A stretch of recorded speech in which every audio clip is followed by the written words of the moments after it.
রাজধানীর সোহরাওয়ার্দী হাসপাতালে ঔষধ কোম্পানির রিপ্রেজেন্টেটিভদের ভিড়ে অনেকটাই কোণঠাসা রোগীরা।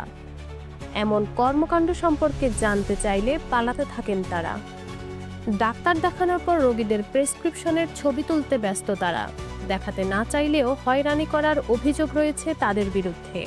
শুধু রিপ্রেজেন্টেটিভদের দৌরাত্ম নয়, সরকারি হাসপাতালটিতে সেবা পেতে ধাপে ধাপে আনসার, আয়া বা ওয়ার্ড বয়কেও দিতে হচ্ছে টাকা।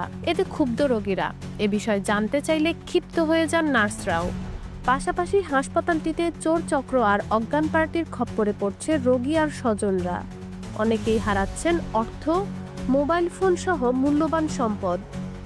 এইসব নিয়ে হাসপাতালের পরিচালক জানান, অভিযুক্তদের বিরুদ্ধে কঠোর ব্যবস্থা নেওয়া হচ্ছে। নতুন পরিচালক দায়িত্ব নেওয়ার আগে অনিয়ম, দুর্নীতি আড়াল করতেই হাসপাতালটিতে ছিল সাংবাদিক প্রবেশে নিষেধাজ্ঞা, যার ফলে হয়রানি হতে হচ্ছে সাধারণ জনগণকে।